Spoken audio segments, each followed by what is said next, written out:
Hello दोस्तों, मैं आपके सामने एक कहानी लेकर आई हूँ। आपके जीवन में क्या महत्वपूर्ण है जानें। दिल को छू जाने वाली कहानी सुनने से पहले अगर आप हमारे चैनल पर नए हैं तो चैनल को सब्सक्राइब करें। यदि कहानी आपको अच्छी लगे तो कमेंट में अपने राय अवश्य। कहते हैं गरीब पैदा होना कोई बुरी बात नहीं होती, लेकिन गरीब मर जाना सबसे बुरी बात होती है।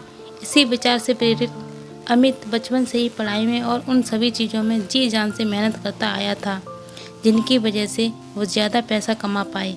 उसने अपना पूरा बचपन गरीबी और आवश्यक चीज़ों की कमी में गुजारा था, लेकिन वो हार मानने वालों में से नहीं था। अगर सही दिशा में मेहनत की जाए तो मेहनत रंग जरूर लाती है। अमित भी पढ़ लिख कर इस काबिल बन गया कि वह उसे किसी अच्छी मल्टीनेशनल कंपनी में नौकरी मिल सके, और उसे एक अच्छी नौकरी मिल भी गई। अमित ने एक एक करके अपने सपने पूरे करने का सफ़र शुरू किया। पहले छोटे छोटे सपने पूरे किए, फिर सही उम्र होने की वजह से शादी कर ली।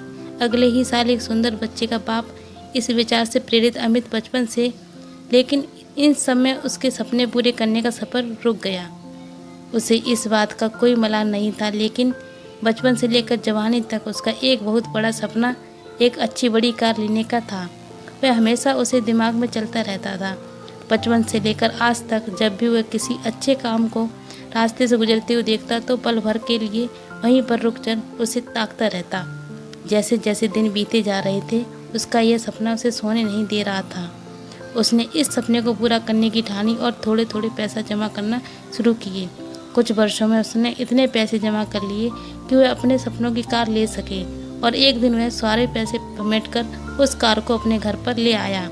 उस कार में बैठकर उसे लगता था कि उसके जीवन में कुछ बड़ा हासिल कर लिया है। उसे जीत की संतुष्टि मिलती जो कुछ हासिल करने पर मिलती। वो जितना प्यार अपने 5 साल के बेटे के साथ करता, उतना ही प्यार अपनी कार से भी करता था। हर दिन खुद अपने हाथों से कार को धोता और उसके हर पार्ट को अच्छे से चेक करता। एक दिन वो अपनी कार को धो रहा था, साथ में उसके 5 साल का बेटा भी कार के आगे पीछे खेल रहा था। अचानक उसे कोई आवाज़ सुनाई दी। उसने कार से उस तरफ जाकर देखा जहां उसका बेटा कार पर पत्थर से खरोंच रहा था। अमित को लगा जैसे उसका सर गुस्से से फट जाएगा। उसने बेटे को हाथ को काफ़ी जोर से पकड़ा और उसे बुरा भला कहने लगा। बच्चा दर्द के मारे रोए जा रहा था, लेकिन अमित का गुस्सा शांत नहीं हो रहा था।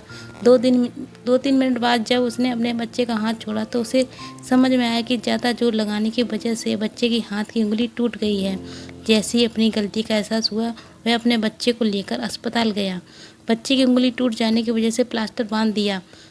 जब अमित अपने बच्चे को मिलने आया तो बच्चे ने पूछा कि पापा मेरी उंगली कब ठीक होगी। वो उसके सवाल का कोई जवाब नहीं दे सका और बाहर आकर अपने किए पर पछताने लगा।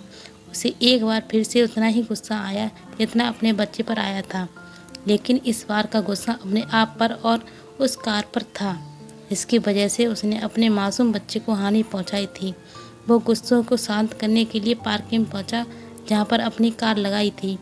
वहां जाकर कार पर लात घूंसे बरसाने लगा। इसी बीच उसकी नज़र गाड़ी के उस हिस्से पर पड़ी जहां पर उसके बच्चे ने पत्थर से कुरेदकर कुछ लिखा था। उसने जब ध्यान से पढ़ा तो वहाँ लिखा था, आई लव यू पापा। उसे पढ़कर अमित की आरती और दिल दोनों रोने लगे। दोस्तों, आपको क्या लगता है ये कहानी सिर्फ अमित की है? क्या आपको नहीं लगता कि ये कहानी हम में से हर एक की है?